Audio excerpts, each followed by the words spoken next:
નમસ્તે દર્શક મિત્રો, આરજા પીસી ન્યૂઝમાં સૌનું હાર્દિક સ્વાગત છે। હું છું આપણે જાની મકવાણા। સાંસો કરતા પહેલા એક નજર કરીએ મુખ્ય સમાચાર પર। ભરૂચ જિલ્લામાં વરસાદમાં ઉદ્યોગો બેફામ બન્યા। અમરાવતી નદીમાં જળચર જીવોના મોતથી સ્થાનિકોમાં રોષ। જીપીસીબીના સેમ્પલ લેવાનું નાટક યથાવત। દિલ્હી મુંબઈ એક્સપ્રેસ વે પર પડેલા 10 ફૂટ પહોળા ગાબડાની કામગીરી શરૂ કરાઈ। 5 દિવસ અગાઉ મોટો ભૂવો પડ્યા બાદ આખરે વરસાદે વિરામ લેતા કામગીરી શરૂ કરાઈ। ભરૂચના નંદેલાલ રોડ ઉપર બે જૂથ વચ્ચે ધીંગાણુમાં ઈજાગ્રસ્તોને સારવારથી ખસેડાયા। પોલીસે બંને પક્ષોની ફરિયાદ લઈ કવાયત શરૂ કરી।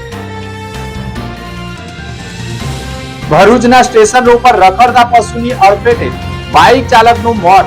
ભરૂચ નગરપાલિકાની ગંભીર બેદરકારી હોવાના આક્ષેપ। ભારતીય જનસંઘના સ્થાપક અને પ્રખર રાષ્ટ્રભક્ત ડોક્ટર શ્યામપ્રસાદ મુખર્જી 125મી જન્મ જયંતિ નિમિત્તે ભરૂચ જિલ્લા ભારતીય જનતા પાર્ટી દ્વારા વિશાળ કાર્યકર્તા સંમેલનનું આયોજન કરવામાં આવ્યું। પ્રદેશ ભાજપ પૂર્વ મહામંત્રી શબ્દશરણ બ્રહ્મભટ્ટ સંમેલનમાં વક્તા તરીકે ઉપસ્થિત રહ્યા। વડાપ્રધાન નરેન્દ્ર મોદીએ કાશ્મીરમાંથી 370ની કલમ નાબૂદી અને CAA લાગુ કરીને ડોક્ટર શ્યામપ્રસાદ મુખર્જીએ સાચી શ્રદ્ધાંજલિ આપી હોવાનું કહ્યું છે। ભરૂચ જિલ્લા ભાજપના પ્રમુખ સહિતના હોદ્દેદારો જોડાયા હતા। સંમેલનમાં જિલ્લા પંચાયત પ્રમુખ ડિમ્પલબેન રાજ, ભરૂચ ધારાસભ્ય રમેશભાઈ મિસ્ત્રી, જંબુસર ધારાસભ્ય DK સ્વામી, મહામંત્રી સહિતના આગેવાનો જોડાયા હતા। રાષ્ટ્રીય સ્વયંસેવક સંઘ RSSના વરિષ્ઠ પ્રચારક, રાષ્ટ્રીય કાર્યકારિણીના સભ્ય તથા મુસ્લિમ રાષ્ટ્રીય મંચના માર્ગદર્શક ડોક્ટર ઇદ્રેસ કુમાર મુખ્ય વક્તા તરીકે ઉપસ્થિત રહ્યા હતા। આ પ્રસંગે પદ્મશ્રી વિશેષ ઉપસ્થિત રહ્યા હતા। ડોક્ટર ઇદ્રેસ કુમારના હસ્તે તેમનું શાલ ઓઢાડી સ્મૃતિ ચિહ્ન અર્પણ કરી સન્માન કરવામાં આવ્યું હતું। સમારોહ દરમિયાન 400થી વધુ મુસ્લિમ વિદ્યાર્થીઓ અને વિદ્યાર્થીનીઓનું જેમણે PhD, MBBS તેમજ ધોરણ 10 અને 12ની પરીક્ષાઓમાં ઉચ્ચ ગુણ સાથે સફળતા મેળવી હોય તેમને ટ્રોફી અને સન્માનપત્ર અર્પણ કરી સન્માનિત કરાયા હતા।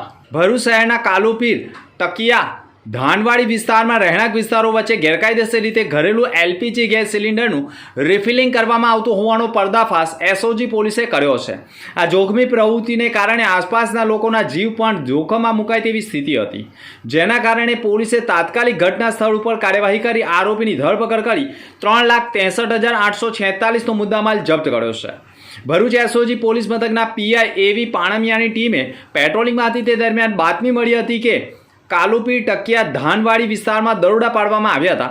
તપાસ દરમિયાન બોલેરો પિકઅપ ગાડીમાં ઘરેલું ગેસ સિલિન્ડરમાંથી અન્ય સિલિન્ડરોમાં ગેરકાયદેસર રીતે ગેસ ટ્રાન્સફર કરવામાં આવી રહ્યો હોવાનું સામે આવ્યું હતું। પોલીસે સ્થળ પરથી 18 ભરેલા અને 3 ખાલી ઇન્ડિયન ગેસના સિલિન્ડર, ગેસ રિફિલિંગ કરવાના સાધનો, વજન કાંટો તેમજ બોલેરો પિકઅપ મળી અંદાજે 3,63,000નો મુદ્દામાલ જપ્ત કરી આરોપી ડ્રાઈવર સુનિલ કુમાર ધનરામ કુમાર બિશ્નોઈ રહે ચાવજ ભરૂચ મૂળ રાજસ્થાનની ધરપકડ કરી શહેર B ડિવિઝન પોલીસ મથકમાં ગુનો દાખલ કરાયો છે। ભરૂચ જિલ્લો ઔદ્યોગિક નગરી ક્ષેત્રે વિકસિત અને પ્રચલિત બન્યો છે, પરંતુ સૌથી પ્રદૂષિત જિલ્લો ભરૂચ માનવામાં આવે છે। તાજેતરમાં પ્રથમ વરસાદનો જ લાભ લઈ ઘણા ઉદ્યોગોએ પ્રદૂષિત પાણી છોડ્યા હોવાના આક્ષેપો સાથે સાળંગપુર અંકલેશ્વરના રહીશ મેહુલ પટેલે પણ ઉદ્યોગો સામે આક્રોશ વ્યક્ત કરતા કહ્યું કે ભરૂચ જિલ્લો સૌથી પ્રદૂષિત બન્યો છે।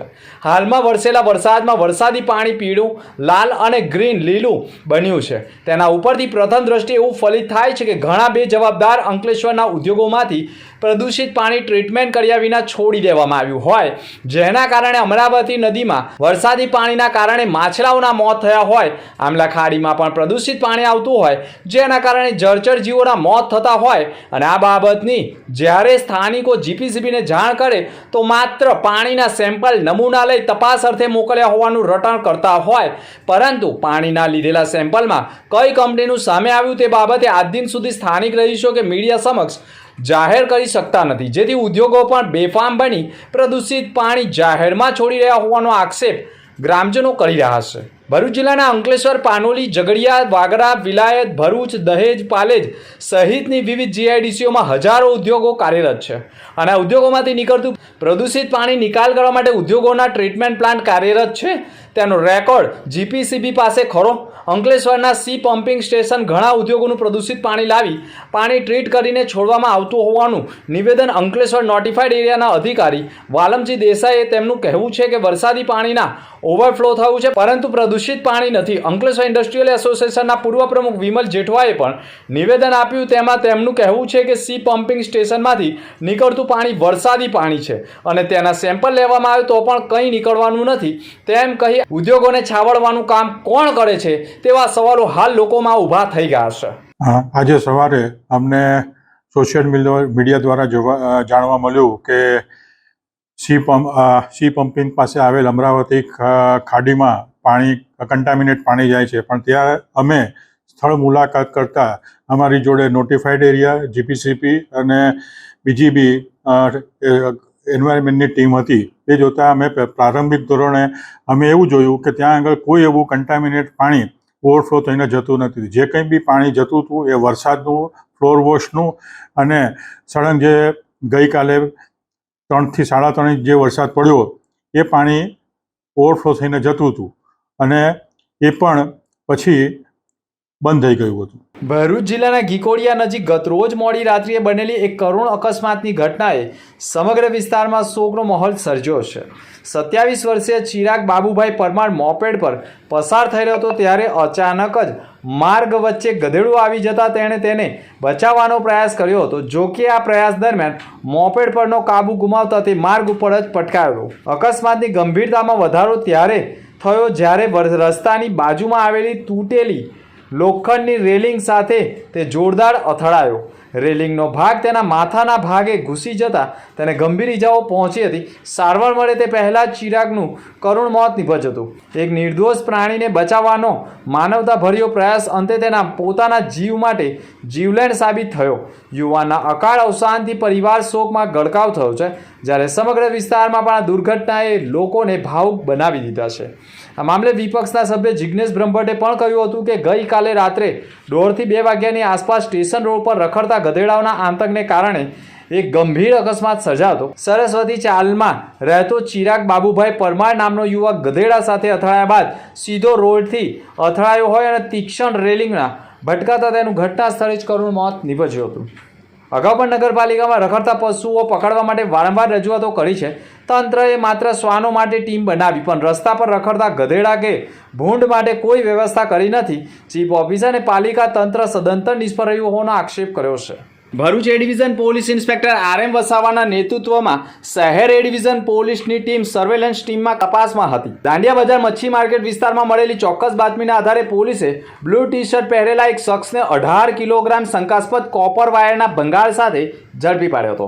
₹18,000ની કિંમતના કોપર વાયર અંગે સંતોષકારક પુરાવા રજૂ કરવામાં નિષ્ફળ રહેતા પોલીસે ભંગાર કબજે કરી ભારતીય ન્યાય સંહિતાની કલમ હેઠળ તેની સામે એટલે કે રાકેશ દિલીપ સંઘવી સામે ફરિયાદ દાખલ કરી છે. તો બીજી કાર્યવાહી સર્વેલન્સ ટીમ પર જ તપાસમાં હતા તે દરમિયાન જ આરોપી નાસ્તો ફરતો હોય અને મિલન ઉર્ફે જીત દાસ હોવાનું સામે આવતા તેની અટકાયત કરી છે. આ ઉપરાંત ત્રીજી કાર્યવાહીમાં પણ 138ના કેસમાં કોર્ટ દ્વારા 2 વર્ષની સાદી કેદની સજા ફટકાર્યા બાદ છેલ્લા 9 મહિનાથી ફરાર રહેલા અક્ષય પ્રવીણ પરમારની ધરપકડ કરી જેલ હવાલે કર્યા છે. ભરૂચ ખાતે ભારત આદિવાસી પાર્ટીના આગેવાનો દ્વારા ભારતના રાષ્ટ્રપતિને સંબોધીને એક જિલ્લા કલેક્ટરને આવેદનપત્ર સુપ્રત કર્યું હતું.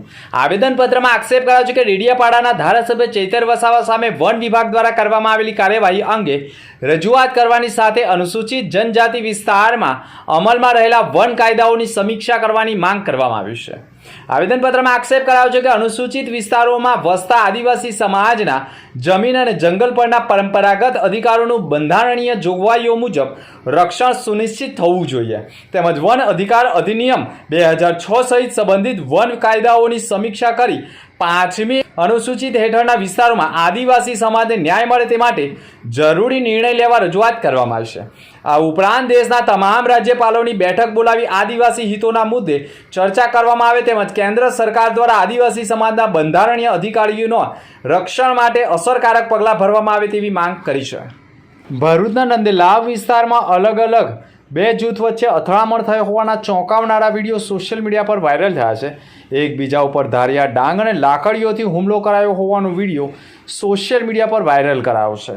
સાંકડા માર્ગ પર સામે વાહન પસાર કરવાની નહીં જેવી બાબતે બાખડ્યા હોવાનું માનવામાં આવે છે. 7 થી 8 લોકોને નાની મોટી ઈજાઓ થતાં સારવાર માટે ભરૂચ સિવિલ હોસ્પિટલ ખાતે ખસેડાયા હતા.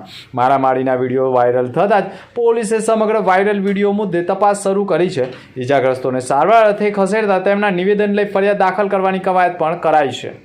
ભરૂચ જિલ્લામાંથી પસાર થતા દિલ્હી મુંબઈ એક્સપ્રેસ વે અંકલેશ્વર નજીકના પેલુદ્રા ગામ નજીક વડોદરા તરફ જવાના એક્સપ્રેસ વે પર 2 જુલાઈના રોજ રાત્રે 1 વાગ્યાના અરસામાં સુરત તરફથી વડોદરા તરફ જઈ રહેલા શાકભાજી ભરેલા ટેમ્પાનું ટાયર પેલુદ્રા નજીક મોટું ગાબડું પડી રોડ ઉપર પલટી મારી જતા તેની સાથે અન્ય વાહનો પણ અકસ્માતનો ભોગ બનતા એક્સપ્રેસ વે પર ઠેર ઠેર ટોલ વસૂલાતો હોવા છતાં ગંભીર પ્રકારનું ગાબડું પડ્યું હોય તે બાબતે ભારે આક્રોશ વ્યક્ત કરતા સમગ્ર મામલે આખરે 5 દિવસ બાદ એક્સપ્રેસ વે પર પડેલા 10 ફૂટ પહોળા ગાબડાની આજુબાજુનો સંપૂર્ણ વિસ્તાર પણ બેસી ગયો હોય, જેને પણ એક્સપ્રેસ વે ઉપર નેશનલ હાઈવે ઓથોરિટી દ્વારા લોખંડના સળિયા ફિટ કરી કામગીરી શરૂ કરાઈ હોય અને આ જ જગ્યા ઉપર બ્રિજના પાયા પણ ઊંચા નીચા થઈ ગયા હોય, જેના કારણે પણ ભાગ પણ સંપૂર્ણ ખોદી નાખી લોખંડના સળિયા ફિટ કરીને કામગીરી શરૂ કરવામાં આવી હોય, પરંતુ એક્સપ્રેસ વે ઉપર પસાર થતા વાહન ચાલકોએ પોતાના જીવના જોખમે પસાર થવું પડશે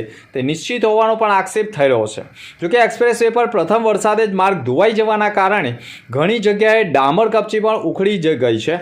આરસીસી રોડ પણ હોવાના કારણે ગાબડા પણ પડ્યા હોવાના આક્ષેપો થયા છે. ત્યારે એક્સપ્રેસ વે ઉપરથી વધુ સ્પીડમાં વાહનો પસાર કરવા પણ જોખમ સાબિત થઈ શકે છે. બીએસએનએલ ઓફિસની જર્જરિત દિવાલનો એક મોટો ભાગ આજે વહેલી સવારે પણ પત્તાના મહેલની જેમ ધરાશાયી થઈ ગયો હતો. સ્થાનિકો દ્વારા નગરપાલિકા અને બીએસએનએલ બંને તંત્રને વારંવાર લેખિત અને મૌખિક રજૂઆત કરવામાં આવી હતી, છતાંય કોઈએ સાંભળ્યું નહીં અને આખરે આ દુર્ઘટના ઘટી. પરંતુ આશ્ચર્ય અને આઘાતની વાત એ છે કે આટલી મોટી ઘટના બન્યા પછી પણ તંત્ર હજુ જાગ્યું નથી. દિવાલનો એક ભાગ તો પડી ગયો છે, પણ બાકીની આખી દિવાલ અત્યંત જર્જરિત હોવાના કારણે નમી ગઈ છે. જો અહીંયા દિવાલ ધસી પડે અને કોઈની અવર જવર રહે તો લોકોના જીવનું જોખમ ઊભું થાય તેવા આક્ષેપો પણ થયા છે. આદિજાતિ સમાજના વિદ્યાર્થીઓએ અગ્રણીઓ સાથે જઈ ભરૂચના આદિજાતિ વિકાસ કમિશનરને આવેદનપત્ર પાઠવ્યું છે. વર્ષ 2025-26 માટે ડિજિટલ ગુજરાત પોર્ટલ પર ઓનલાઈન ફોર્મ ભર્યા હોવા છતાં વિદ્યાર્થીઓને સ્કોલરશિપ મળી નથી. કોલેજ અને ડિસ્ટ્રિક્ટ કક્ષાએ પણ અરજીઓ મંજૂર થયા બાદ પણ સ્ટેટસ પેન્ડિંગ કે અંડર પ્રોસેસ બતાવી રહ્યું છે. આર્થિક રીતે નબળા વિદ્યાર્થીઓએ લોન કે ઉછીના પૈસા લઈને કોલેજ ફી ભરી છે, જેના કારણે તેમને મુશ્કેલીઓનો સામનો કરવો પડી રહ્યો છે. વિદ્યાર્થીઓએ વહેલી તકે સ્કોલરશિપ ચૂકવવા અને કોઈ પણ ટેકનિકલ ખામી હોય તો તેને દૂર કરવા માટેની માંગ કરી છે. સમગ્ર ભરૂચ શહેર અને જિલ્લામાં 2 દિવસના વિરામ બાદ મેઘરાજાએ ફરી ધમાકેદાર બેટિંગ કર્યું છે. ભારે પવન સાથે પડેલા વરસાદને કારણે વાતાવરણમાં ઠંડક પ્રસરી જતા લોકોને ગરમી અને ઉકળાટથી રાહત મળી હતી.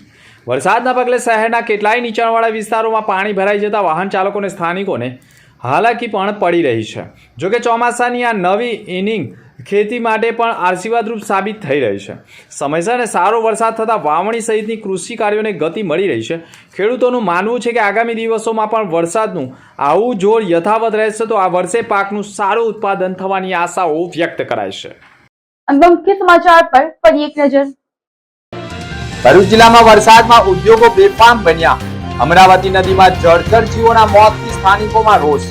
જીપીસીબીના સેમ્પલ લેવાનું નાટક યથાવત. દિલ્હી મુંબઈ એક્સપ્રેસ વે પર પડેલા 10 ફૂટ પહોળા ગાબડાની કામગીરી શરૂ કરાઈ. 5 દિવસ અગાઉ મોટો ભૂવો પડ્યા બાદ આખરે વરસાદે વિરામ લેતા કામગીરી શરૂ કરાઈ. ભરૂચના નંદેલાલ રોડ ઉપર 2 જૂથ વચ્ચે ધીંગાણુમાં ઈજાગ્રસ્તોને સારવારથી ખસેડાયા. પોલીસે બંને પક્ષોની ફરિયાદ લઈ કવાયત શરૂ કરી. ભરૂચના સ્ટેશન રોડ પર રખડતા પશુની અડફેટે બાઇક ચાલકનું મોત. ભરૂચ નગરપાલિકાની ગંભીર બેદરકારી હોવાના આક્ષેપ. તો આ હતા સમાચાર. નવા સમાચાર સાથે ફરી મળીશું. નમસ્કાર.